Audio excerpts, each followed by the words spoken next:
Hey, welcome to Budweiser's Weekday Sportsbeat with Irish Breakdown, along with my friend Jesse Stiers. My name is Sean Stiers. Glad to have you with us here today. You're all decked out in Cowboys gear. You know why, right? Oh, say that again. I'm sorry. I said you know why, right? Well, training camp is here. Is that today's the first full day of Pats? Oh, okay. I thought you were going to break some news and tell me Micah Parsons got his contract. I didn't figure there was any way it would happen that soon. So no, you know, Jerry, come on now. Yep.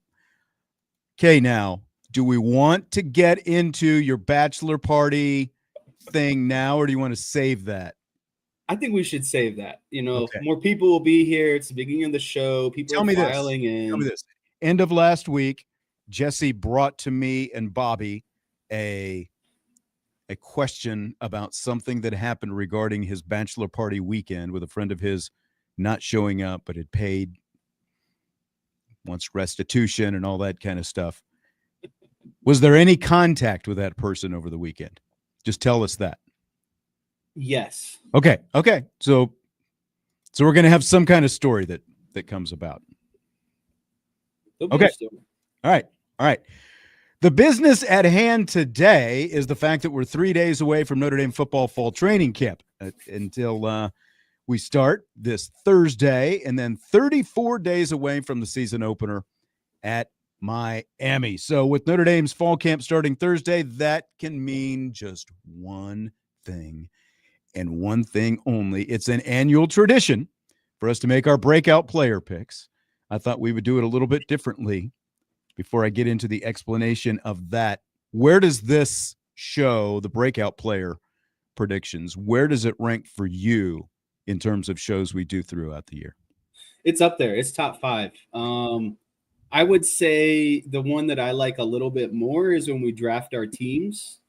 We're drafting teams today. No, I know, but we usually do one kind of like no, maybe I'm getting them confused. If that's the case, then this is definitely my favorite show because I like to pick these because we're almost looking at, okay, what guys do we think are obviously going to break out? And then there's always, some kind of like wild card guys that I think break out that no one's going to predict now that end up happening. So I like this show because we can kind of look back on it and be like, okay, my team was better than your team, or your team was better than my team, or you did better offensively, I did better defensively. I'm also, for anyone watching on the YouTube stream, and of course you can watch this show live on either the Irish Breakdown YouTube channel or on the Sports Radio WSBT YouTube channel. You can also watch them after they are over. You can still, go in and watch them. And by the way, subscribe to that Sports Radio WSBT channel if you would. It is brand new, and we are building it up. We put rapid fires up there every day. But I'm holding up my black book. This is the good notebook. This is the notebook of record.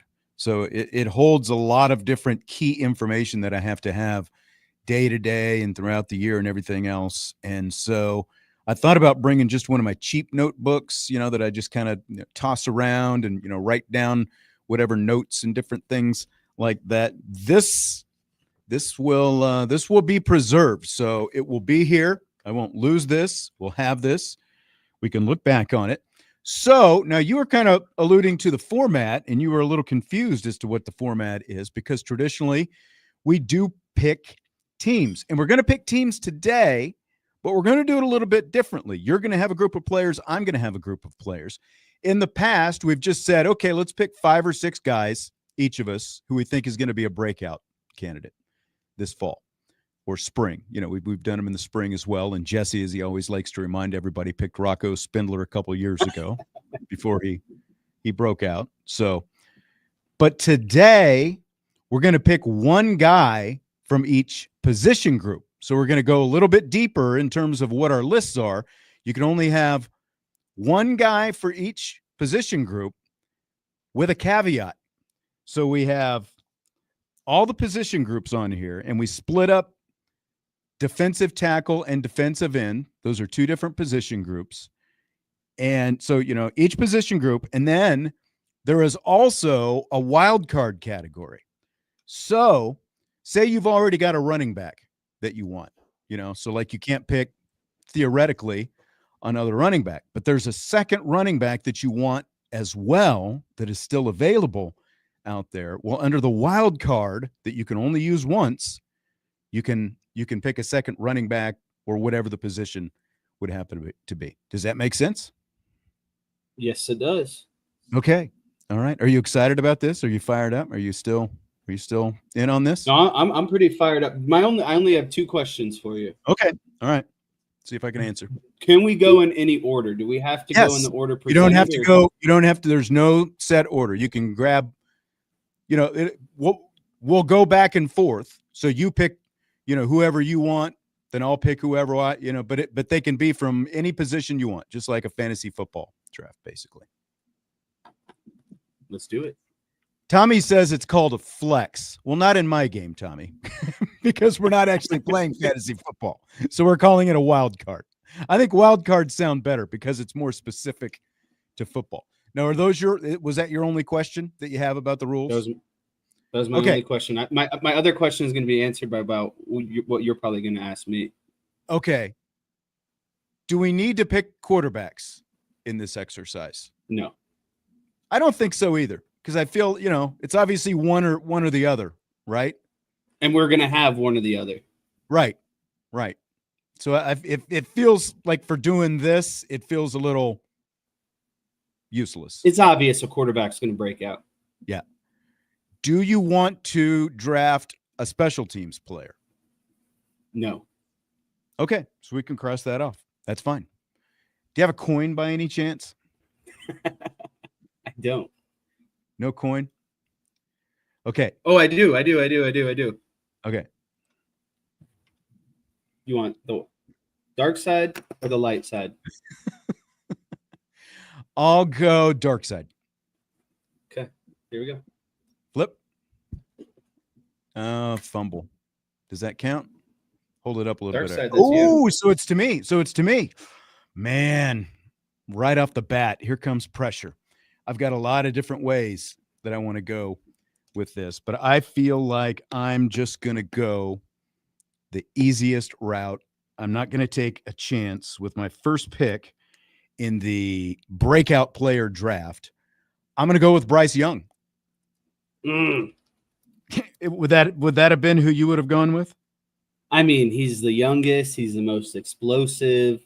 He was up there. We both agree that he is still breakout eligible, right? Oh, 100%.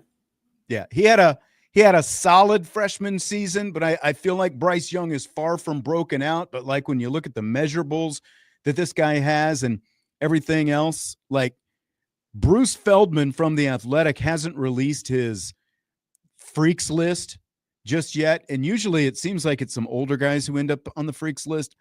I'm like really curious if Bryce Young is going to end up on the freaks list this year. When you look at the build, you look at the lineage, you look at what he did as a true freshman playing a man's position, defensive end. So I'm fired up about the fact that I have Bryce Young with my number one pick. How much does that break your heart that I get Bryce Young right away? It doesn't break my heart because I'll still draft better than you, but it was hurtful. Oh, here we go. Yeah, Irish for Life 99 in the live YouTube got in a little bit late. He says his stream is about 10 seconds ahead of the 960 stream, but he says we're picking players for 2025. Sorry, you had to take a call. Yes, we are picking our breakout player candidates for the 2025 season ahead of camp. So you pick, Jess, where do you want to go with this? Okay, so I think my next pick, I have to go with Eli Raridan with the tight end position. Nice. I actually thought about Eli Raridan. There's a lot of excitement about Eli Raridan. Why did you take Eli Raridan with your number 1 pick? I think Eli Raridan is going to be the next tight end to come through Notre Dame and go on to the NFL. I think he's going to be the number 1 tight end coming out of fall camp. And I think it was a position that was largely underutilized last season. But I think that was just kind of from the style of play that Riley Leonard used. I don't think that it needed quite the production from the tight end position. But now that you have CJ Carr, I think that there's going to be more RPOs. There's going to be more underneath stuff. There's going to be more the tight end getting vertical on the seam. So I have to go, especially if you're going to play a loaded box to stop the run game. Eli Raridan should be athletic enough to sneak behind that first and second level of the linebackers and really get some solid one-on-one matchups in the secondary that I think he can take advantage of. He obviously has a good size, good frame.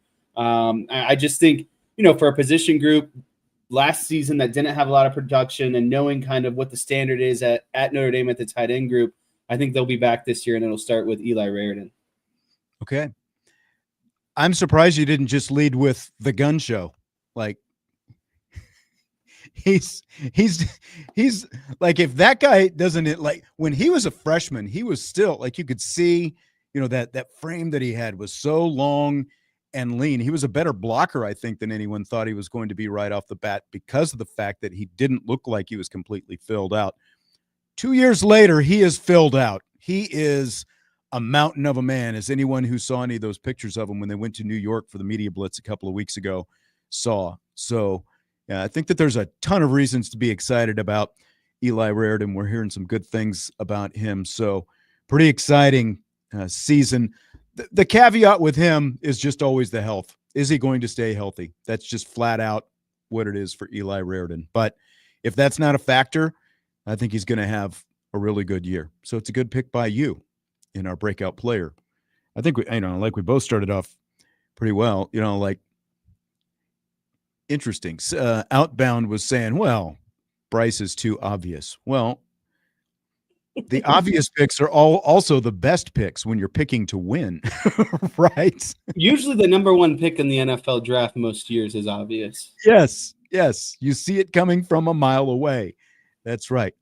Don Lloyd says his first pick would have been Jason Onye. I don't know. Like, if I'm looking at the 2 guys we picked, Bryce Young, Eli Raridan,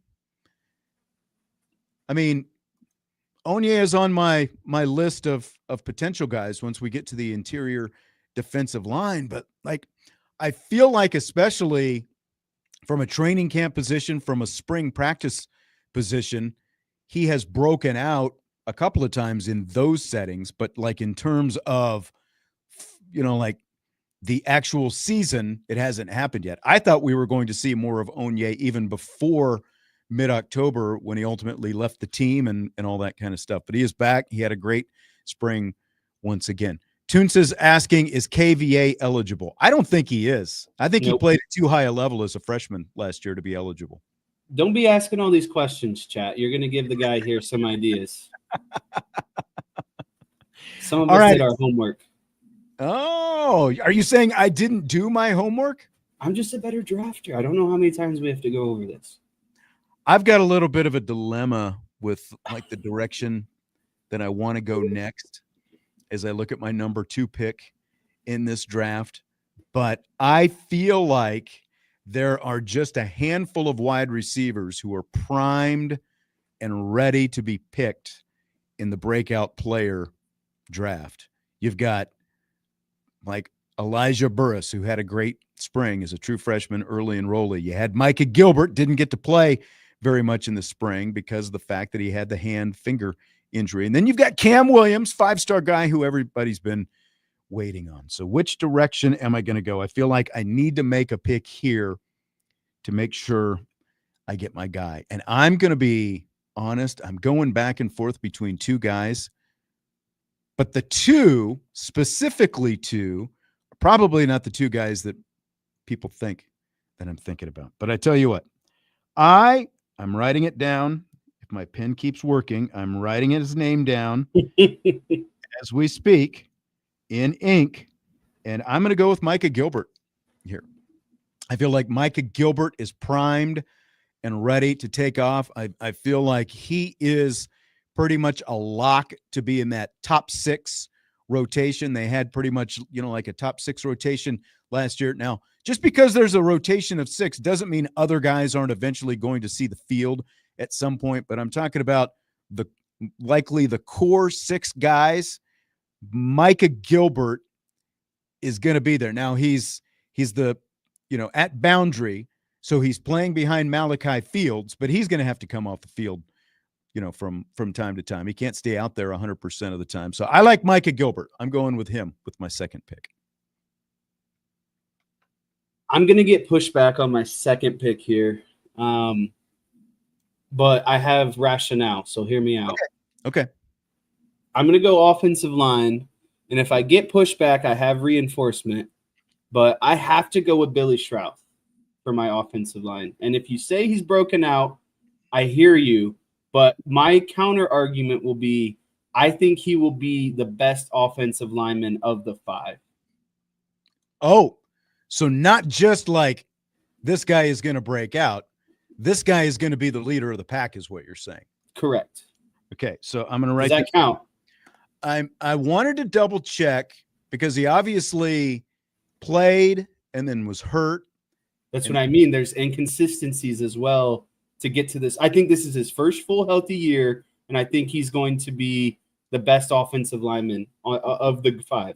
I don't think it's inconsistencies just as much as, he was hurt for a while last year and he had to come out, but he did start all but 4 games last season. If you don't give me Billy Schrauth, I'll gladly take Gerby Lambert because I think he's going to fall into the guard position. Okay. I'm going to give you Billy Schrauth. Because you want Gerby Lambert. No, I've actually got a couple decisions to make with the other guys. I like Schrauth as a pick because I do feel like, to your point, he was good last year, but he was not. He wasn't All-American good. Good, yeah, exactly. So like I feel like he played, but like if we're comparing it to Kingston Viliamu Asa, Billy Schrauth, again, I feel like Schrauth played well, especially when they moved him to the left side. When they moved him to left guard as opposed to right guard at the start of the year. But I do feel like there is, for a first-time starter, a big next step for him. So I don't feel like he is fully broken. I think he's going to be the next Rocco Spindler. That's why I like him so much. He's a big physical guy. Yeah, exactly. And even bigger than Rocco, actually. Like when you talk about big physical and all that. What about Knapp? Does Knapp count? If Schrauth counts, Knapp has to count. Okay. Because again, he played good, but he didn't play great. Right. To your point about the production, good, solid, consistent player, but a big step for him still to go to. Oh, I obviously in the passing game as well. Man, you left me a lot of meat on the bone with some of these other guys. And I saw somebody just flash his name up here in the chat. And I've got a wide receiver and I've got a defensive end. We're each going to make one more pick and then we'll take our first break of the show, by the way. But so as we do the 2025 Notre Dame football preseason breakout player draft that Jesse Stiers and Sean Stiers do every year. Cornerback is where I'm going next. Oh, boy. No, you know what? I'm going to reverse course. And I'm going to stay in the secondary. I'm going with Tay Johnson is where I'm going. That stings. I hope it annoys you. Won't ever let up. I hope it annoys you. I got to go with Tay Johnson after the spring that he had and the opportunity that is there for him to play next to Adon Schuler this year. I mean, there are 3 main candidates after Jalen Stroman, the Virginia Tech transfer. You got Tay Johnson, you got Luke Talich, and the freshman Jadon Blair. But again, true freshman, we haven't got to lay eyes on him yet. What we know is Tay Johnson had a really good spring. He was a guy who kept opening up eyes all the time. So I've got Mr. Johnson on my list of breakout candidates now. Okay, since you did that to me, I have to snatch up the one viable linebacker. That's going to be a Madden. Ben Faremo. Okay. I feel like I was wondering where you would go next. Did I write down? I don't think I didn't write down linebacker, actually. So Jesse's going Madden Faremo. I felt like linebacker was the toughest one because of the fact that you basically had 4 guys who really broke out last year. Yeah, 4 guys. You got Jaden Osbury, you got Drake Bowen, you got Kingston Viliamo Asa, and you've got Jalen Sneed. I feel like I thought all 4 of those were off the table. I feel like it too. I feel like they're all off the table. So that left more reserve guys for the linebacker position. And, again, like it was the hardest because of the fact that those other guys are all going to see considerable action. We don't know if it's going to be a 5-man rotation once again at linebacker. I would doubt it is. I think it's primarily going to be those 4. And then, like to the safety thing, as we've talked before, maybe even a linebacker comes off the field and you see 3 safeties out there together at times, in different packages and stuff like that. So I feel like it's going to be a lot tougher for the 5th linebacker, but Faremo was the obvious choice, I think. So well done. Surprised you picked him this soon. Well, when you went defense and I needed to get he's to me the only linebacker that makes sense. No one after him. You're screwed for any other linebacker you pick. Yeah. You went value. It's a way to do it. All right. It's the 2025 Notre Dame football preseason breakout player draft that we're doing today on Budweiser's Weekday Sportsbeat with Irish Breakdown. Lively, very lively in the YouTube chats that you can watch either on the Irish Breakdown channel or the Sports Radio WSBT channel. We'll take a timeout. We'll continue our breakout player draft coming up next.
Budweiser's Weekday Sportsbeat with IrishBreakdown.com on Sports Radio WSBT. We're doing the 2025 Notre Dame football breakout player draft on today's show. Sean Stiers, Jesse Stiers with you on Budweiser's Weekday Sportsbeat, as well as, excuse me, IrishBreakdown.com. Got a little verklempt there right in the middle. So some comments, Jesse, before we continue. Tommy on the YouTube chat says he would have taken Blair before he took Faremo. See, the thing is, though, is you already took. Oh, hold on. I pushed the wrong button. Go ahead. Respond. You already took Tay Johnson. So the likelihood of you taking another person in the secondary is slim. And so I got to grab a linebacker at more value before I take your safety.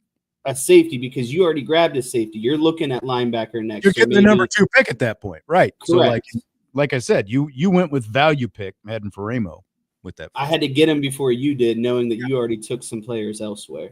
Yep. Listen, I'm a GM at heart, okay? Okay. All right. I like it. Well, I'm going to go back to the secondary. Here's what I've got so far. We're each getting one player from each position group.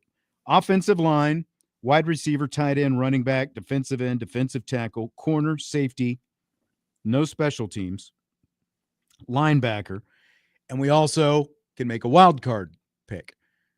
As Tommy called it, a flex pick, but I like to call it wild card because I just feel like wild card is more of a football term. So the wild card pick, since we each get one player from each position group, if there is another player from a position group that you've already drafted and you really want him on your list, on your team as well, you can make him your wild card pick, but you only get one wild card pick. So I've got Micah Gilbert, Bryce Young, Tay Johnson. Jesse has Billy Schrauth, Eli Raridan, Madden Faremo. Mixing it up a little bit. He's got 2 offense, 1 defense. I've got 2 defense, 1 offense. I'm going right back to offense again, baby. And I'm feeling like with my number 4 pick right now, I'm getting I don't know, like the secondary. Last year, my biggest question with the secondary was depth because of the fact that you had Benjamin Morrison, you had Christian Gray, and you had cornerback specifically. You had a lot of question marks afterwards in terms of who was going to be able to step up and play. Well, obviously, we had that. We got that answered probably sooner than we would have liked to, as great as Leonard Moore turned out to be, but Benjamin Morrison is now gone. So now you've got Moore and Gray. You've got a bunch of other young dudes back there. So I'm going to go back to corner, and I am going to go with one Mr. Carson Hobbs. Now, he had a banger of a spring, especially in the blue gold game. He was all over the place. Had a couple pass breakups in the blue gold game. Jesse is shaking his head right now, so I am under his skin. I am putting the bamboo reeds under his fingernails right now, torturing him as I make this pick, and I love it. Pick after pick, I am just yanking elite player after elite player to put on my breakout list away from you. On a scale of 1 to 10, how mad are you right now that I took Carson Hobbs? 9.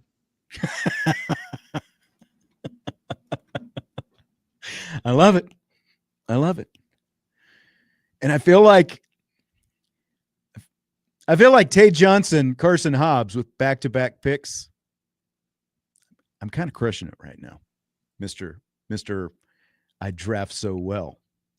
So I want to see what you've got in your bag of tricks coming up next. I think Carson Hobbs has a really good chance to be the third guy after those other 2 guys. I mean, obviously you've got. He was going to be my wild card. Okay. Because I think he's going to play a lot of nickel. He can play corner and safety. So I think that was going to give me a lot of coverage. Yeah, I consider corner the nickel still.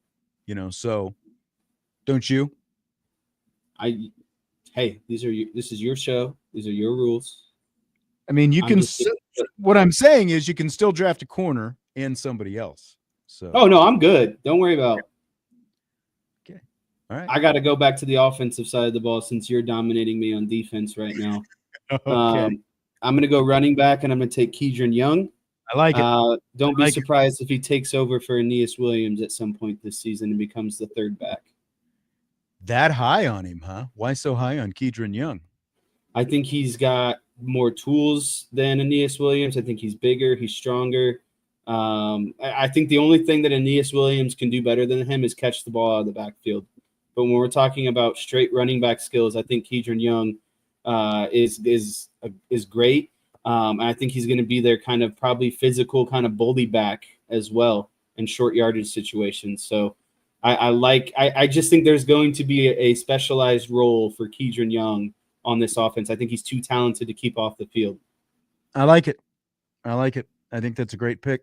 I guess we need to ask at this point, is Aeneas Williams still eligible? I think you can count Aeneas Williams because he was only the third running back last year. He could still produce. He could technically, maybe take over Jadarian Price's role. Right. Well, I don't know if he takes it over, but at the same time, you've also got Jabron Payne back in the mix this year. So what does that look like for? There's a lot going on in the running back. I know. I don't want to say what I want to say about the running back room, but we'll keep that. You can text me. Okay. So now I just feel like I'm going to go right back to the defense where I have just crushed you so far in this breakout draft tonight. And I'm just going to keep pounding you hard with defensive player after defensive player. And this dude could literally make mincemeat out of you, me, and just about anybody else listening or watching to this show right now. Al Golden last year referred to this guy as a rolling ball of nails when he came back in October after starting the season with an injury. Do you know who I'm talking about right now? One Mr. Gabriel Rubio. The one and only Gabe Rubio, who will grab you, toss you aside, stomp you. He will give you that leg drop. He will give you that Hulk Hogan leg drop and crush you like a bag of little pebbles is what Gabe Rubio will be doing. So I'm going with Gabe Rubio as my interior defensive line breakout player candidate. I agree with, I can't remember who said it now earlier. Jason Onye is a really good pick, but I've yet to see Jason Onye do it consistently over the course of a season. So that's what I've got to see now. That's why I didn't pick him. Scale of 1 to 10. How disappointed, how angry, how mad are you that I also got the big dog, Gabe Rubio? Not mad. I'm more concerned about my secondary right now. Okay. Got to get in the secondary. I'm going to grab my defensive end, though, and I'm going to take Boubacar Traore. I think that, yes, he got on the field last year and had flashes, but obviously he was hurt, didn't play a full season. But I think a full season with Boubacar Traore could be very similar to Bryce. I mean, I think Bryce Young and Boubacar Traore could just wreak havoc the entire season. So I'm going to take the race car. Give me Traore. I need to get on the board on the defensive line side of things. That's a very good pick for where we are in this draft right now. We're in the middle of the draft, and that is your 1, 2, 3, 4. So I think what we do here, and I think this makes it even more fun, is we have to post our rosters on the boards afterwards and tell people to vote A or B. And we got to see who. Don't tell them who got what. Yeah, you don't tell them. Jesse, there's obviously going to be people that knew that from the show, but you can tell you're in your 20s because you care about third-party opinions. I do. You want the juice or you want the negativity. You want to know one way or another. Give it all to me. This thing. Give me the results right away. That's where you are right now. Me, I'm old. I'm gray. I don't care what you think. I'm gonna draft my players, and I'm just kidding. As long as you tell me that they're good, I like what anyone has to say.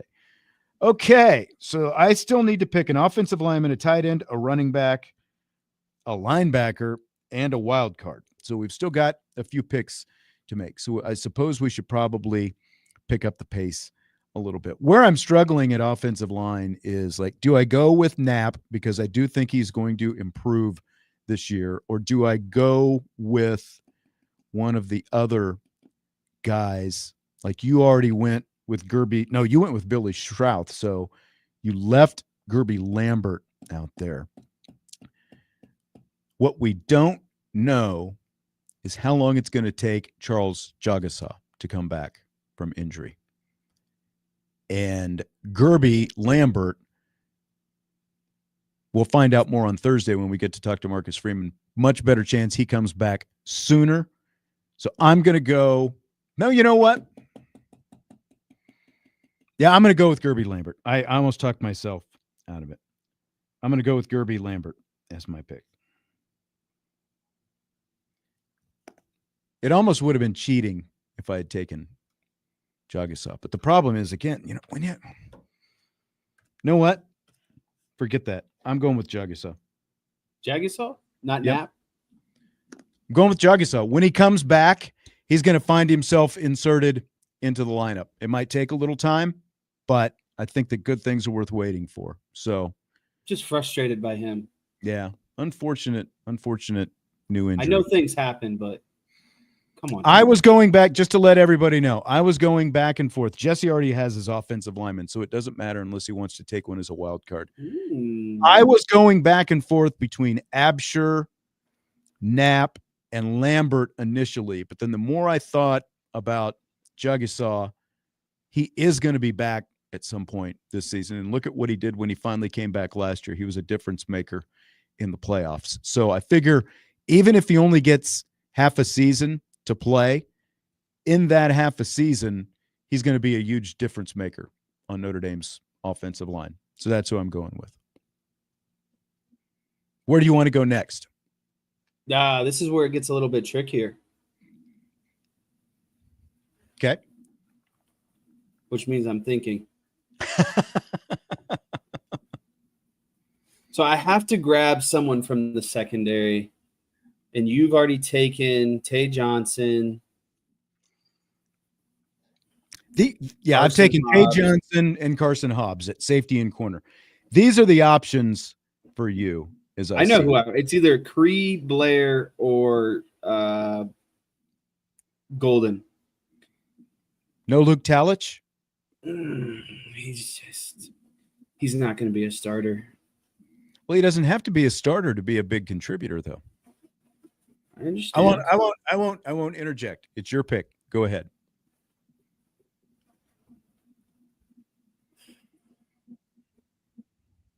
I think I'm going to go with Cree Thomas. Okay. It's a good pick. I think that's a really good pick. Really wanted Carson Hobbs, though, so just know that that's the only pick that really made me mad that you've done so far. Even better. Yeah. Don says with this type of draft, there are really only two choices for quarterback. And again, we're not going to do the quarterback because of that. It's, it's either one or the other. So it's either going to be Carr or Minchie. So we're not going to be making any quarterback picks in this draft. So now I'll tell you what, I'm going to use my wild card here, and I'm feeling pretty good about it. And I'm hoping that I either see a shake of the head or another, cringe, or, we've got to blur your mouth because of something that you say. I'm going to use my wild card. It's going to be on the offensive side of the ball, where I haven't killed you quite as bad as what I've done with the defensive side of the ball tonight. And I'm going to go with Elijah Burris as my wild card.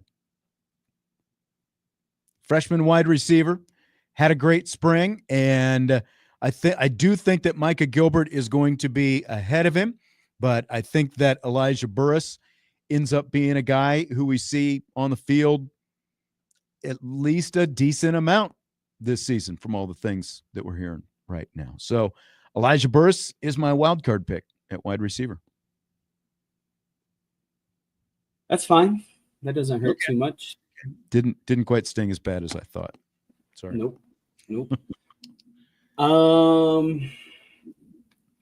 The name's been floated around. I think there's a large boomer bust on this guy, but when you're kind of, down defensive like I am right now, I'm going to have to take Jason Onye. I like it. So you're I getting have good to take quality. Jason Onye. You're getting some good quality with some of these picks that you've Listen, made. I don't need your petty talk here, okay? I'm still drafting well. You know, you don't need me to be your cheerleader. And No, I'm up. still drafting, okay? You don't need a clapper in your corner. It's a good pick, though, especially this I mean, late. someone's got to step up. It's either him or the transfer. Yeah, that's right. But I think that they're both going to be in the rotation. The transfer Jared Dawson is who you're talking about. I took Gabe Rubio. You took And Onye. Elijah Hughes. Yeah. And there's still questions. There's more questions with the other guys like Armel Mukum, for example, or Sean Sevillano Jr. There's still more questions with those guys. I think that the two prime candidates are Rubio and Onye at the interior. So I got mine late. Justin Kane asks if Aeneas Williams is on the board. Not anymore, my friend. Not anymore. Because he just went. You just wanted to cue that up. He just went to Team Sean Stiers is where he went. And Jesse already had Kedron Young, and I just got Aeneas. And again, like this late in the draft, I'm feeling pretty good about that. So that's where we are. I'm going to let you make one more pick, and then we're going to take another break, and then we'll come back and see how close to being able to wrap up our breakout player draft we are able to do after we take that break. But first, who you going with, Jess? By my count, you need a wide receiver, a safety, and a wild card. That is correct. Man.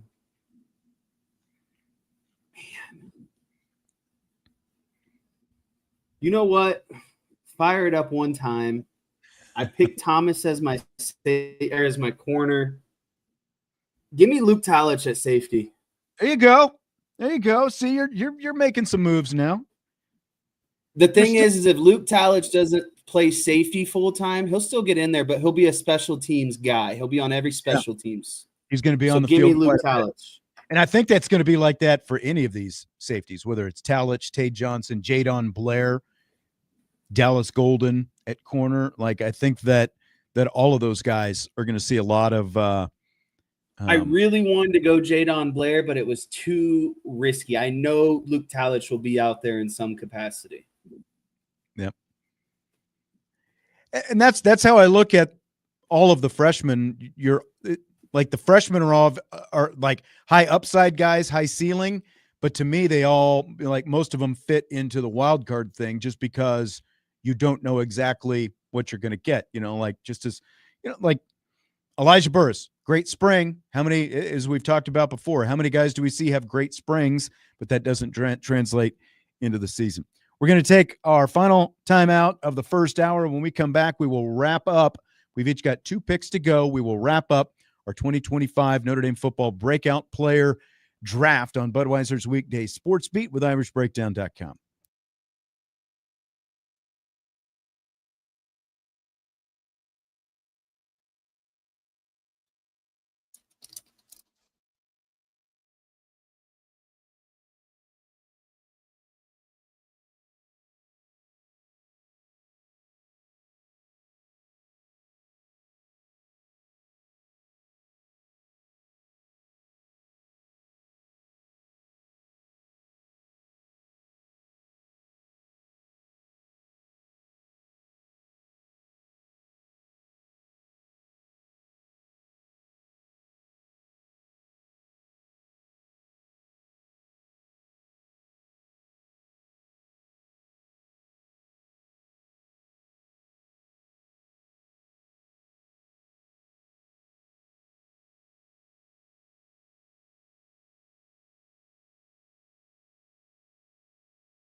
Yeah, winding down hour one of Budweiser's Weekday Sports Beat with Irish Breakdown, along with Jesse Stiers. My name is Sean Stiers. Glad to have you with us here today as we begin week two of our new arrangement here with Sports Radio WSBT and Irish Breakdown. We had a great time last week and looking for more as we ramp things up. The start of Notre Dame football training camp is Thursday, and we have spent this first hour picking our breakout player candidates for the upcoming season. Jesse and I, we've been doing this as a draft. We're each drafting teams.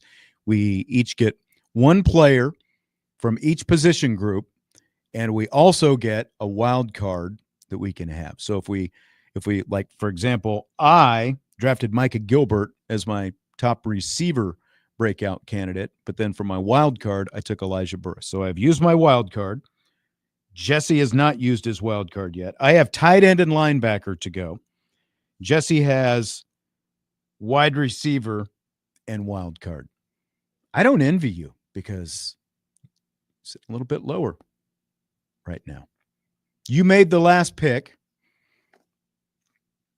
So I'm just going to go to linebacker. Again, this is a tough one. You took Madden Faramo already. I am going to go with Kahanu Kia as my linebacker breakout. You might remember Kahanu was having a fairly good fall last year and had a solid spring as well. Before that, he's the guy who went away for a couple years on a church mission after playing as a freshman at Notre Dame in the season 2021 when Marcus Freeman was defensive coordinator. So he was away for a couple years on mission, got hurt last year. And so I'm going to go with Kahanu Kia as my linebacker breakout candidate. It's a solid pick. I feel like at this point in the draft, you know, like there are a lot of young guys, but I would like to see some of these young guys a little bit more this fall before I'm comfortable with them, because none of them, you know, like Josh says he'd take Preston Zinter over Kia. Bub said Zinter looked good in the spring game. He did, but you know, again, that was more depth, you know, type stuff. So I'm going to go with Kia. I'm going to tap into my wild card, short, easy, Anthony Knapp. Okay. I think Anthony Knapp will be a all-around offensive lineman this year. I think he will be much more improved in the passing game. I thought he, you know, yes, he struggled at times last year, but he still got the job done as a true freshman. I think that's highly respectable. I wouldn't consider him a breakout player. You know, he treaded water and got the job done last year, but I think he's going to be one of those guys who could be a borderline All-American this year. So give me Anthony Knapp. I think that's good. DJ says Ty Washington will be the breakout tight end. I struggled with him. You know, I guess by our own standards, he could have qualified as a breakout because he played at Arkansas, but was not like so great, you know, so great that he wouldn't qualify, I guess. But it feels like I like what I've seen from Larson so far. And again, like we weren't able to see Washington in the fall. So I need to make – I haven't even made the pick. And I guess I just said, you know what? I'll take DJ's advice. I'll just go with Ty Washington. I think that's a good pick for my last pick, tight end. I'll go with Ty Washington. Thanks for the advice, DJ. I'll just slide him right in there. So my team is done. Jesse just needs to pick one wide receiver.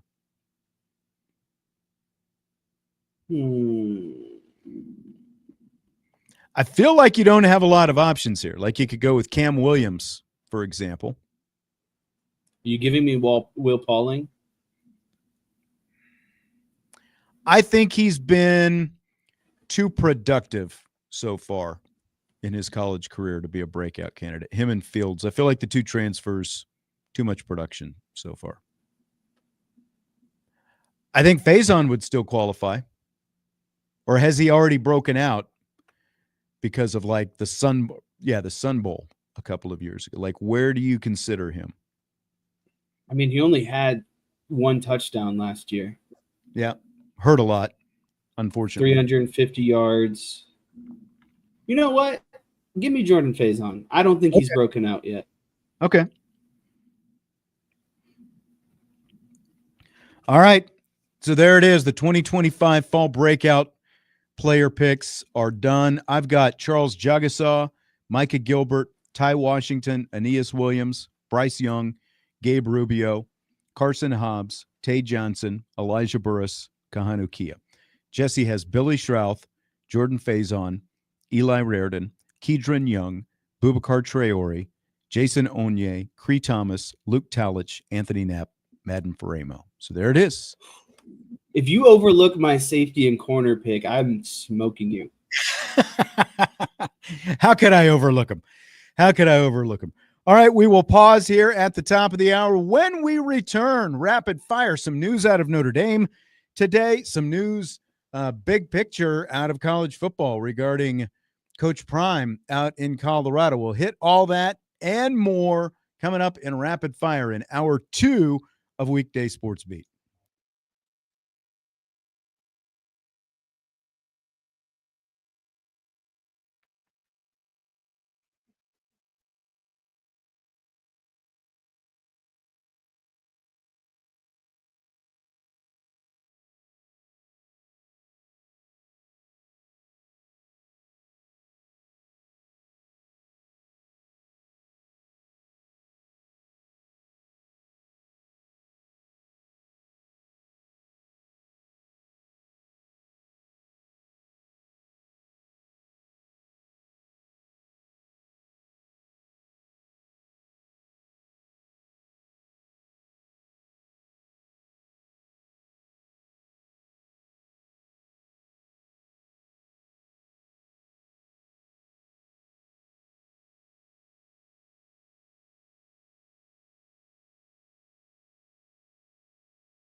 We start hour 2 of the show and rapid fire along with Jesse Stiers. I'm Sean Stiers. We've got a lot of Notre Dame football questions that we're going to get into and some other topics as well, like we always do in rapid fire. We are all encompassing. We, in the first hour of the show, did a breakout player draft. Jesse and I each selected a player from each position, players we think will be the breakout players for Notre Dame this season. I have Charles Jagasa on my list.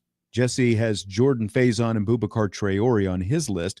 Bubs in the YouTube chat on the Irish Breakdown YouTube channel says that he thinks that those guys are ineligible. Outbound agrees. He thinks they have all broken out. They just haven't been healthy all year. I mean, can you include Charles Jagasa, a guy who has played in 4 career games, as someone who has broken out?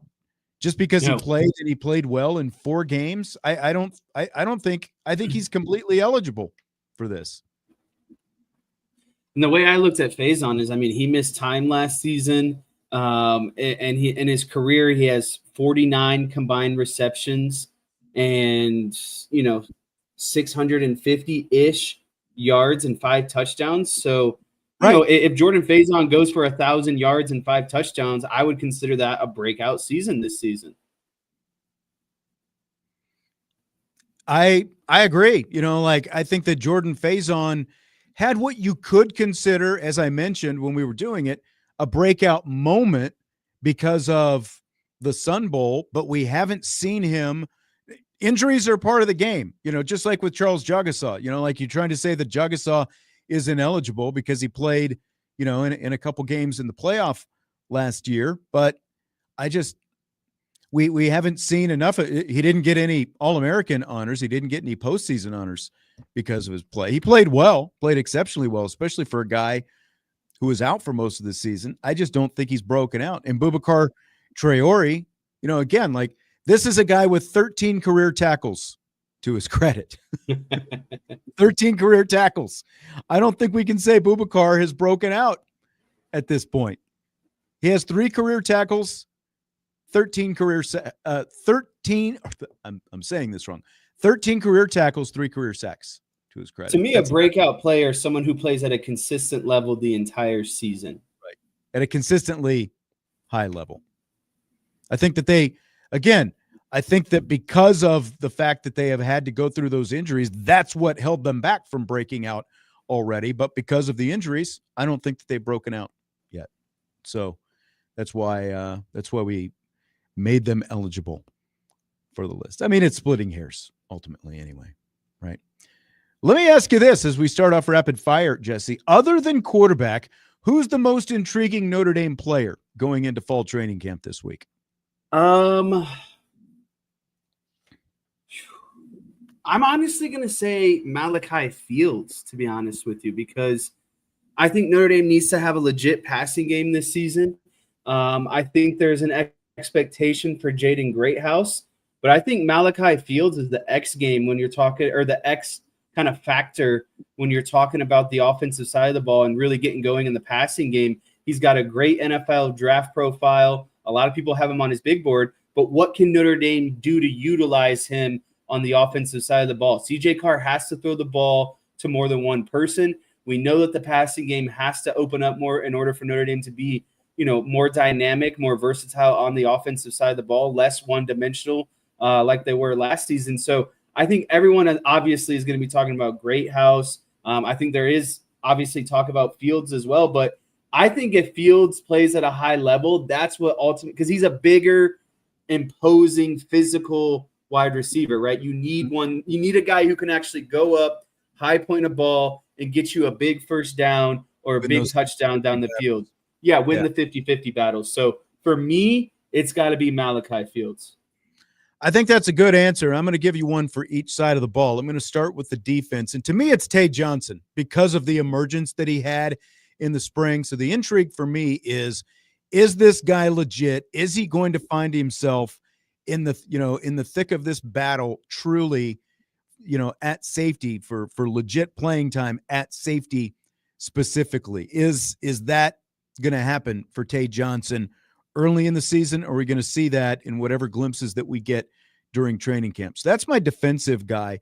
My offensive guy, you mentioned in your Malachi Fields, and I like your explanation for why Malachi Fields, because between the difference in the kind of quarterback you're going to have pulling the trigger this year, it plays so well to a guy like him. But you know who else it plays very well to is a guy like Jaden Greathouse. Because look, if this is truly going to take off and be a downfield offense and not just a minor complement to a power running game, you're going to need more than one guy. And like none of us really talked about Jaden Greathouse as a breakout player candidate. He does feel much more like a guy who has broken out. But again, that's largely due to the way he closed last season. So the question now is the way he closed last season going to transfer over to the start of this season? Because we've all seen, the one-time flash in the pans, but because of the quarterback, because you have that boundary presence with a guy like Malachi Fields, and you've got a guy with the skill set of Jaden Greathouse, that's what makes Greathouse such an intriguing figure to me. Is he going to continue that? And, because if you have at least two of those guys firing on those kind of cylinders, it's going to be a really scary offense that Notre Dame is going to have this season. So I don't want to be left out on the extra credit. Jason Onye would be my defensive guy. Okay. I think they need a defensive tackle to step up. He's had ups and downs. He can't play consistent. We know the talent is there. We know the physicality is there. He's even added weight onto his frame from what you've told me. So I just think they need to have a dude at defensive tackle. I think they have a lot of talent on the ends. They have obviously their double team eater and Gabriel Rubio, but I think Onye needs to show that he can be a consistent guy every game for them. And I think would ultimately take that defensive line to another level if he can play really well. Concur.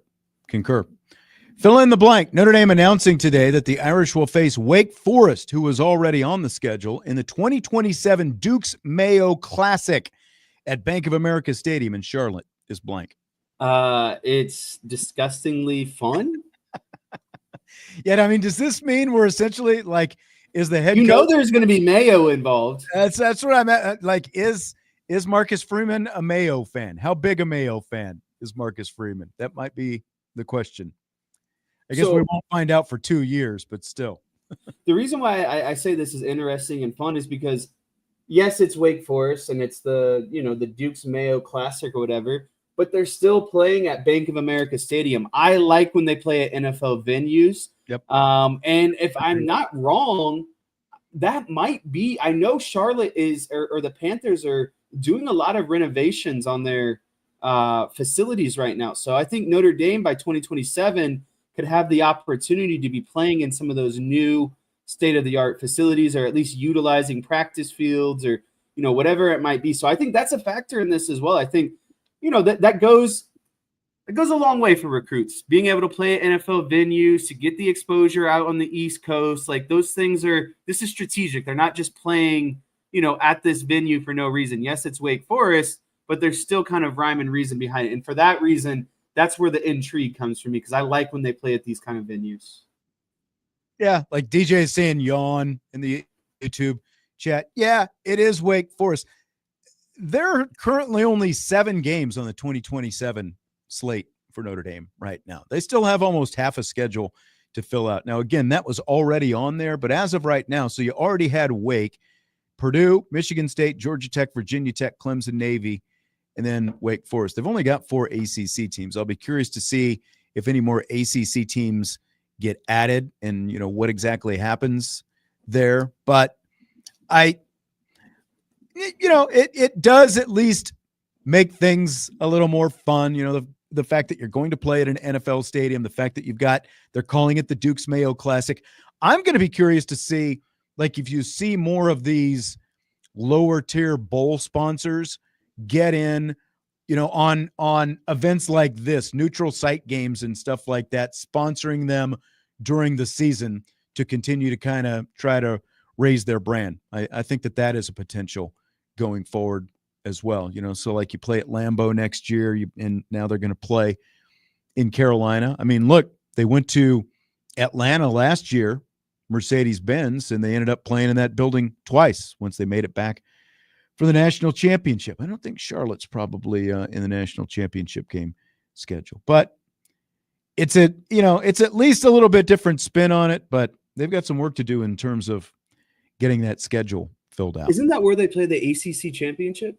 Yes, they have before. I think they've they're in Jacksonville. I think they've played it in both of those two places predominantly, but in Charlotte quite a bit, it seems like. But it is, I agree with what you're saying about the NFL stadiums and, the neutral sites and stuff like that. The fact that Notre Dame gets to a lot of those places with regularity, I think that does mean quite a bit as far as recruiting and stuff like that. Fill in the blank. As of today, Notre Dame's scheduling agreement with the ACC is blank. Getting the job done. It might not be sexy. It might not be overly intriguing at times, but I posted this on the on X. I can't remember. I was going on a Penn State rant. It was either Saturday morning or Friday morning, but James Franklin wants to ring the bell about how Notre Dame needs to play in a conference and all these things, and it's like, okay, let's do a schedule breakdown, right? Penn State has like FIU, Villanova, and some other FCS team, and then they have 9 Big Ten teams. You look at Notre Dame's schedule, you got 5 ACC, 2 SEC, 2 Big Ten, Boston College, who's an independent, and Navy, a triple option team that you just don't want to play every year, right? So at the end of the day, you can ring the bell that, yes, they play 9 Big Ten games, but I would argue that Notre Dame, not in a conference, plays a much more tougher schedule than what Penn State is going to do this year, and it's on the backbone of knowing that you're playing 5 ACC teams, and while, again, they might not be the best, it might not be the sexiest year in and year out, but it's better than an FCS. It's better than Ball State. It's better than Tennessee State. So at the end of the day, it gets the job done, and I would rather them do that than succumb to playing some lower tier teams. Oh, that is exactly right. And it's interesting that you put it that way because some people don't like it. Some people have never liked it, to be quite honest. But it's more necessary right now than ever, like where this is, because of teams, because of schools, whatever you want to call it, programs like Southern Cal weaponizing the future of the Notre Dame USC series. I mean, and look, you've had Stanford every year since 1997. And even, like you subtract a couple of years and go back even farther than that, the series with Stanford, and you've got Southern Cal every year since 1925, with the exception of a handful of years, a couple for World War II, and of course the COVID season. They've been pillars on the schedule. Like you could actually count on them, but you're not going to be able to count on them, at least as of right now. Curt Cignetti, to your point, Curt Cignetti can pat himself on the back for playing Indiana State, Kennesaw State, and Old Dominion. Penn State plays Villanova and Florida International. Okay, they act like they're challenging themselves.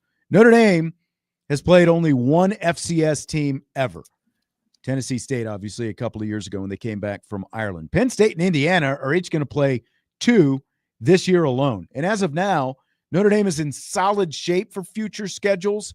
We just talked about how they only have 7 teams on the schedule for 2027 as of right now. This ACC agreement is necessary, and it's more necessary probably now than ever because of all this stuff that's going on in the Big Ten and because of the uncertainty they're creating. But, like if USC is willing to back out of a 100-year-old rivalry, what's stopping anyone else? That's exactly it. All bets are off. Like you don't know what's going to happen in the future. And again, like as of now, yeah, they've got some nice, series home and home set with schools like Texas and Alabama and, some others as well in the future. And you've got the big long series with Clemson as well, but you just don't know what's going to happen. So like you might not always like this ACC arrangement, but it is right now, it's a big benefit to know that you're going to have, 4 to 6, on average it's 5, but 4 to 6 opponents lined up every year. Power 5. Yeah, that's right. That's And you exactly can't right. control who's good in that group. Like Miami's on the schedule. Florida State was supposed to be on the schedule. Like your job is to schedule and make sure you have the big quality opponents on the schedule. What they turn out to be in that given year is on them. So again, I think Notre Dame does a master class in scheduling, and I have to kind of amend what I said. Boston College is also in the ACC, so you have 6 ACC teams, 2 SEC, 2 Big Ten, and then the Group of 5 champion from last year. That's a solid schedule, diverse schedule, if you ask me. I agree. Don't blame me, says he's calling me out on what I said about Dukes and raising their brand. He says Dukes is the best commercial mayo, and I grew up on Best Foods /Hellman's. I don't know about Best Foods. That sounds like the generic brand you get at whatever grocery store you happen to go to. I'm not a mayo person. I was gonna say you gotta preface with this guy hates mayo. You are asking the wrong person about the quality of mayo. But I will tell you this: I had never heard of Dukes until this bowl game, whenever it started a few years back, and they started dumping mayo all over people. It sounds like, I think it's it's down there in Charlotte. That's where they play the Dukes Mayo Bowl in Charlotte. It sounds like a Southern brand. So, like I've been to the South, but being someone that doesn't eat, I don't partake in mayo at all. It was disgusting. Growing up, my dad's parents were from the South. And so we would go to their house and it's like, hey, a BLT sandwich. Yeah, or a turkey sandwich. And they would slather that stuff in mayo. And I would just look at it like, what am I going to do with this? And I would have to try to scrape it off. And I'd go get the mustard. And I'd have to try to disguise the fact that there was ever disgusting mayo touching any of my fine proteins or vegetables on the sandwich. So not a mayo guy. 2 things. Miracle Whip completely off the table. That is where I will draw the line. If I'm gonna eat mayo, it's got to be real mayo. And I need someone in the chat to tell me what this blue plate mayo is. I follow this guy on Instagram. He's from Louisiana, and he's always talking about blue plate mayo. I'm like, what is the difference? Is that Hellman's? Is that Duke's? So if anyone knows, please let me know. Blue plate mayo. Don't blame me, says that Duke's is Southern. So there you go. Like I said, I'd never heard of them before the Duke's Mayo Bowl. So case in point, raising their brand, right? Sportsman Philly 22 came in late in the live YouTube stream, and he says, why haven't we mentioned Healy from Ireland winning the Tour de France Combativity Award, 9th place overall? He won a stage and came in second as well. Okay, there you go. We just mentioned it. I have no idea. You don't follow the Tour de France? Since all the Americans became cheaters, it's been a while since I followed the Tour de France.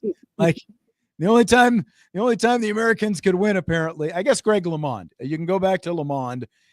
He won, but since Armstrong and Landis and all that kind of stuff, it hasn't been quite the same. We're going to take a timeout. When we come back, we'll continue with rapid fire. We've got some more shots we can take at the Big Ten, and Tony Petitti. He had some stuff to say last week that we didn't get to at the end of the week. So we'll do that when we continue on Budweiser's Weekday Sports Beat with Irish Breakdown, Sports Radio 960.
Run on through the 6 o'clock hour. We continue with Rapid Fire on Budweiser's Weekday Sports Beat along with Irish Breakdown. I'm a little disappointed. You haven't even mentioned my Tony Dorsett shirt that I'm wearing today. Well, I didn't want to upset the fans and listeners. I had my cowboy gear on. I didn't want to say, oh, man, we're both wearing cowboy gear on the same day. We didn't even plan it. But, I just found this on eBay, and I had to get it. The only thing I didn't notice when I got it is they did one of these. Where is it? I'm not going to be able to point because everything's backwards in the camera. And there's no star on his helmet. It's just a silver helmet. Interesting. So, yeah. A lot of people in the chat are concerned about your consumption of macaroni salad, potato salad, coleslaw because of your lack of intrigue in mayo. So where do you draw the line? I'm not a macaroni salad person. No, I will eat some potato salad, but it has to be mustard-based potato salad. Like that's where it goes. And if it's mostly mayo and someone has it and I'm really in the mood, I will go grab the mustard and I will squeeze the mustard in and I will mix it up and eat it that way. So, little baked beans, some barbecue potato chips, that kind of stuff. That's typically I'm Corn on the cob. Like, me, I'm much more about the proteins than I am the sides when it comes to a cookout. Yeah, the cookouts, the grills. So yeah. Not in on any of that.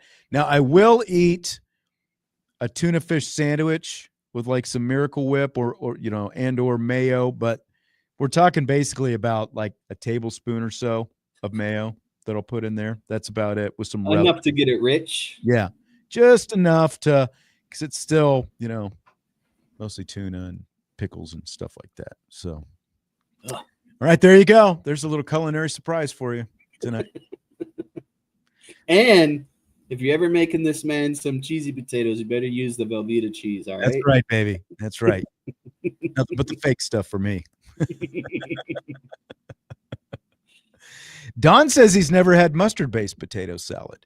They still use at least a little bit of mayo in there, but it's more mustard. Yeah, it's like, to me, it's good because that's what I grew up on. There was, when growing up in Kansas, there was, and still is, like Martin's supermarkets and, Meijer and Walmart, obviously, are like kind of the big three probably here in the South Bend area. But you have Martin's and they've got their deli and all that kind of stuff. And they sell, a lot of potato salads and beans and stuff like that. In Kansas, the predominant chain was a grocery, like the equivalent of Martin's was Dillon's, and Dillon's would have, their deli just like Martin's has here, or Meijer has a deli as well. But the potato salad that we got at Dillon's was a mustard-based potato salad. So that's what I like. That's what I ate. Get that mayo away from me. That's all that I've got to see. DJ is right there. Mustard base is the only way to go to make potato salad, or any real respectable sandwich for that matter. So, all right, let's move on here. Okay, Big Ten Commissioner Tony Petitti still pushing for a 16-team expanded playoff format that would give the Big Ten and SEC 4 automatic qualifiers each, with the ACC and the Big 12, of course, each getting 2 AQs. The top group of 16, 6 team gets an auto bid, which leaves 3 at-large spots. Here's what Tony Petitti says. Quote, to be clear, any college football playoff format that increases the discretion and role of the CFP selection committee will have a difficult time getting support from the Big Ten. End quote. Jesse, in or out on that? I'm such a big out. I think you just put this question in here to hear me rant again, because I started to with you and Bobby last Friday. Like, this is just so stupid. Who does the Big Ten think they are? They got 4 bids into it last season. So obviously the committee did something right. You got the most amount of bids possible. And now you're saying, well, we demand that we get 4 auto bids no matter what. Just pump the brakes here a little bit, like, and the part that really gets me mad is, well, if the role of the selection committee increases, it'll have a difficult time getting approval from the Big Ten. I don't care. What do you want to do? Go back to the BCS model? Like, this is the whole point that we have an expanded playoff. because you put together a committee of people whose entire job it is to evaluate the season. And I know there's always going to be complaints and there's always going to be someone left out, but it's the best model and approach that we have if you want a true playoff format and not go to just the best 2 or 4 teams determined by a computer at the end of the day. So again, I'm just so tired of the Big Ten thinking that they're just, oh, we're the Big Ten all of a sudden. We've won 2 national championships back to back. We could start stating all these rules and what we do and don't deserve and all these things. It's just, how about you just play the game of football and see how the cards fall? Like the most deserving teams will find a way to get in the playoff every season. So let's go back a little bit. Remember, USC and UCLA announced they were moving to the Big Ten a couple of years ago. And then there was all the volatility. What's going to happen with the Pac-12 and all that kind of stuff? Would it survive? Obviously, it didn't survive. It fell off the cliff. And that's because Oregon and Washington were initially going to stay put. But what influenced those 2 schools to go to the Big Ten? Money. Fox. TV money. All the TV revenue that came from Fox. All this money that they're shelling out. Fox's influence on the Big Ten and its decisions probably greater than any third party in college sports right now. And so I set it up like that because Tony Petitti sees the college football playoff and specifically this format that he's pitching, the 4 AQs for the Big Ten with the guarantees, with auto bids and everything. Like, he sees it as nothing more than a TV show, and specifically it's TV content for his TV partners because it's not just Fox. You've also got NBC in there. You've got CBS in there who are all televising Big Ten games. But what are they televising right now? Largely Big Ten regular season games. They are left out of the college football playoff because ESPN has all the rights to the college football playoff. They sublicense some of their games to Turner, but they own the rights to them. So Kevin Warren, he left the Big Ten a gift before he went back to the NFL by setting up, these TV deals so that you've got games on Fox, you've got games on NBC, you've got games on CBS, 3 networks, just like with the NFL. So what Petitti wants now, he wants the 4 automatic qualifiers for his conference so that he can get a sliver for these TV partners of what's essentially going to amount to a piece of the playoff pie, because they want to do these play-in games where you've got the 3 seed playing the 6 seed, the 4 seed playing the 5 seed. Well, what happens when you do that? You get a little bit of revenue boost, and you also throw a bone to your TV partners. So he's trying to get these play-in games televised by his TV partners where he's making all this money and also trying to squeeze some extra money out of them. Because again, he just sees this whole thing as a TV show. It's not actually, the competitive balance or anything else that actually happens out there on the field. The majority, as you've ranted and raved for a week now, the majority of the teams in the Big Ten are playing powder puffs in their non-conference schedules. They have better looking records than they really have at the end of the season as a result. Indiana. And, Petitti tries to sell the world on a 6-3 conference record, meaning something, but he makes his TV partners happy because he potentially gets them, a little bit extra TV inventory. So I think that's what this whole thing is about, is Tony Petitti trying to sell these play-in games as part of the format, and it's part of what Eli Drinkwitz was pitching with his 30-team proposal, because between the SEC and the Big Ten and the other conferences, if they do these play-in games as opposed to just straight up conference championship games, that's basically another tier, another layer to the playoffs, and you get more games on TV. That's what I think it's all about. Jesse's shaking his head.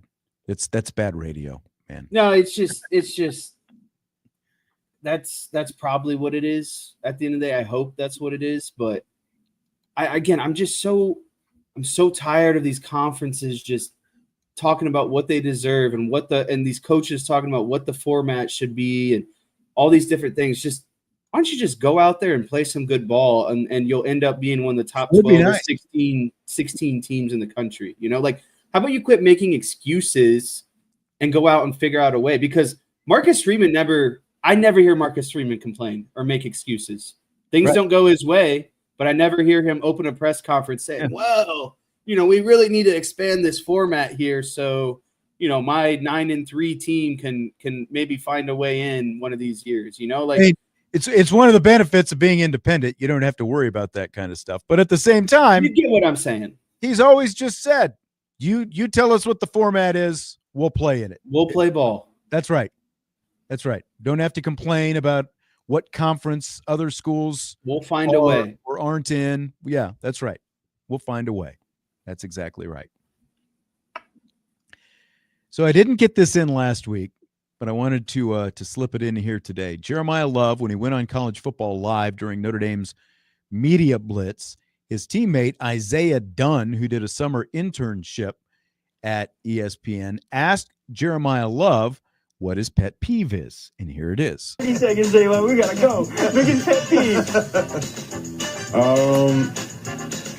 Biggest what? Pet peeve. Pet peeve? Yeah. I don't like when people over-accessorize in football.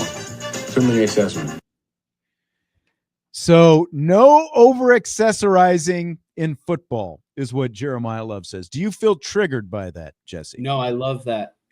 I love that.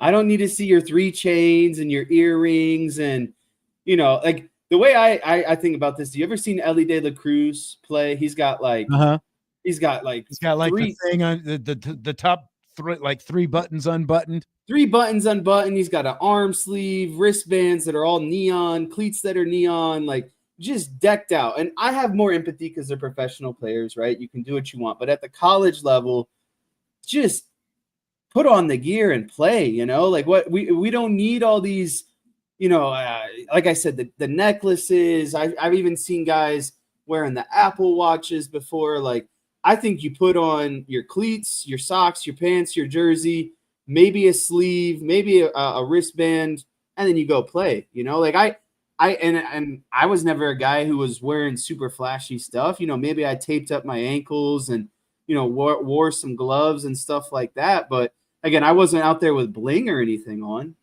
No, you weren't. That's fair. I guess you would know the definition of the accessories better than me. I felt like, like you had like those, didn't you have like the thin, like sweatband things that you wore on your arms and stuff like that sometimes? I wear a sleeve sometimes. A sleeve, yeah. Not those. They're like the little. Talking about like the bicep bands? Like the strips, yeah. Is that what you call them? I didn't wear those. No. I didn't wear those. All right.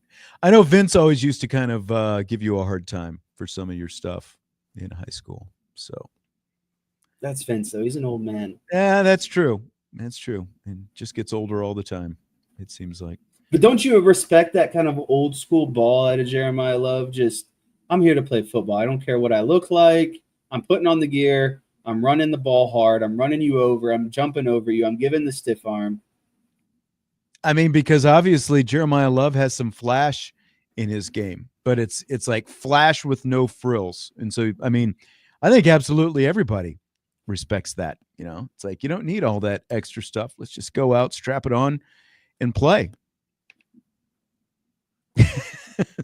Swandong in the chat says, "What? Imagine if I would have bought Jesse bling for football."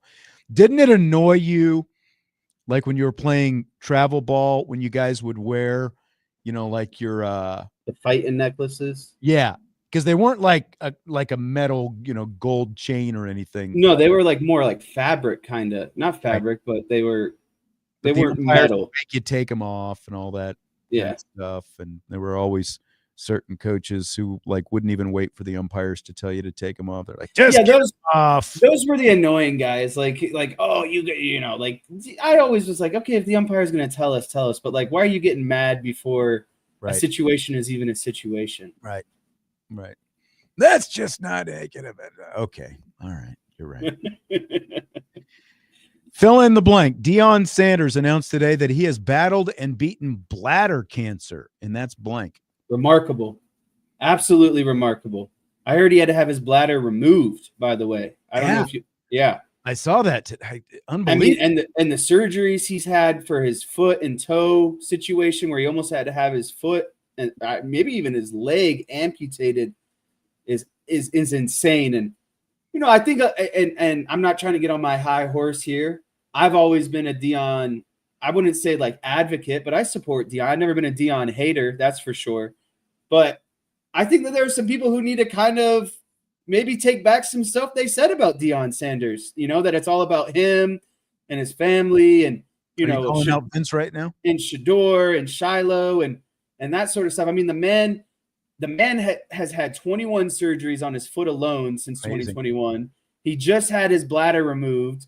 And everything that I was reading leading up to today is Deion's going to hold a press conference and retire or no longer coach at Colorado. Could have been the easy decision. If I had bladder cancer and I had my bladder removed, I probably would have stepped away. But he's not. And I think that should show you the kind of, respect that Deion has for the game, the passion he has for the game at the end of the day. So I have nothing, he was a great player.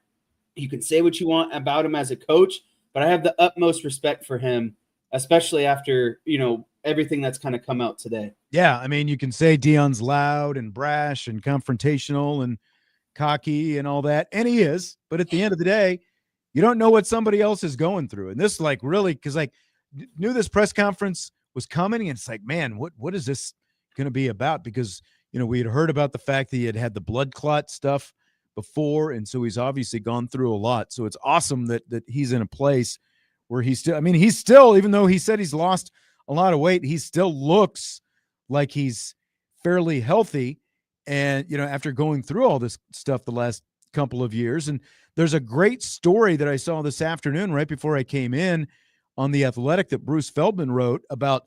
There was a student reporter from UCF last season. UCF played Colorado. And in the post-game press conference, this student reporter is in a wheelchair and had a form of like muscular dystrophy, I think it was. And he asked Deion Sanders a question in the press conference afterwards. And before Deion answered the question, he looked at the guy and he took the time to tell him how much he respects him for what he has to go through, in the wheelchair every day. And he talked about how, look, I had, this problem with my feet and I was in a wheelchair in my house and we had to, adapt our house just to get to the bathroom and all that different kind of stuff. And, so like he was showing the guy that, the respect that was due. And again, there are a lot of things that you can say about Deion Sanders. At the end of the day, he's just a person too, and he goes through stuff like everybody else. So I obviously, we hope that he gets full recovery from this, because what he's gone through already does not sound pleasant at all to be, to go through it and also, be there for your kids and support them. And he said he didn't tell his kids everything that was going on, like Shiloh and Shador, so they could focus on making the, NFL training camps and making the team and all that kind of stuff. So very, it's a lot to go through. And so hopefully that he is in a better place very soon. My thing is anyone who reported on, or we're just assuming he was going to quit, and then he comes out today and says, yeah, I had my bladder removed and I'm not quitting. Like, come on, can we at least give the guy the benefit of the doubt now? Why do we have to expect the worst of Deion and his intentions? Why can't we expect the most and the best of Deion's intentions until he shows us otherwise, maybe? Right. I wanted to be sure to get a little Aaron Rodgers in, because Kyle Brandt from NFL Network went to Pittsburgh Steelers training camp in Latrobe, PA this weekend. He sat down Rodgers, and here is a little snippet. Always very amused, Aaron, by your observations of the media. Okay? Everybody's going to get a little squirrely now. Someone had a nuclear take on you. Terry Bradshaw, number 12 from the Steelers. Terry Bradshaw says, Rodgers to the Steelers. I wrote it down because I want to get it right. It's a joke. Stay in California, chew on bark, and whisper to the gods. Well, I whisper to the gods every single day. Damn right. I've known Terry for a long time, okay. being a part of Fox. Terry's a legend. He's an absolute legend. He won 4 Super Bowls. He's had a legendary career in the media.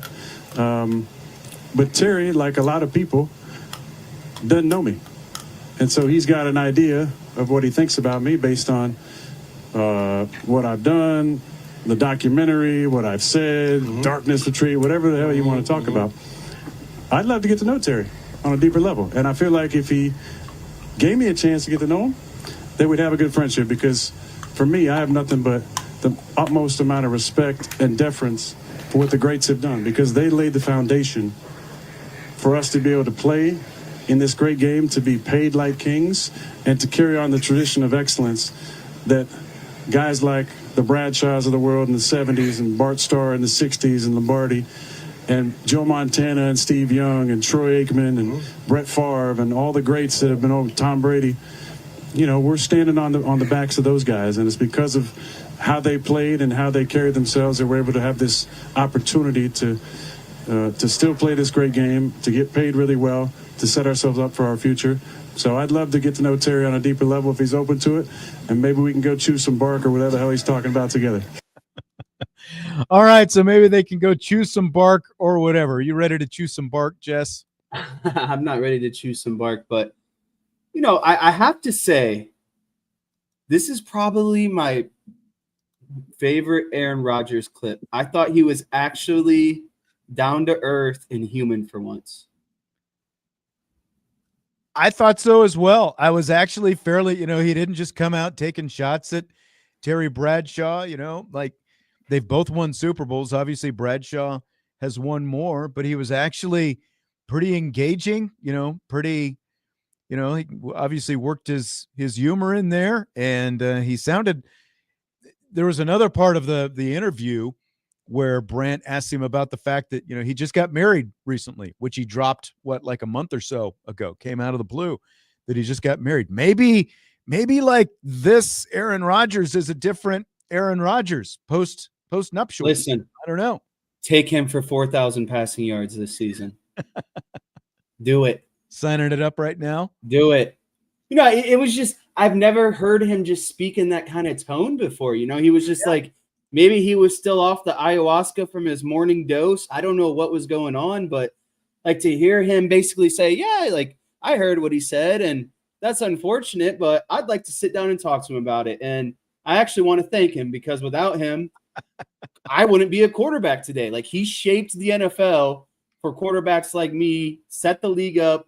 I'm highly paid, you know, I guarantee, you know, Bradshaw and Steve Young and Troy Aikman all wish they could be making the money that a lot of these quarterbacks are making today. So I've just never seen that kind of just like humane, calm, civil side, really just not arrogant Aaron Rodgers 24/7, that he knows everything and he's better than everyone. And he's up there preaching the gospel and all these things. So. He has done a good job excelling in the attention economy. You know, like it's just felt like these last few years with the McAfee interviews, and Swandong is saying Rogan interviews. I didn't realize he did Rogan interviews. It's mostly the McAfee interviews, you know, that kind of get amplified.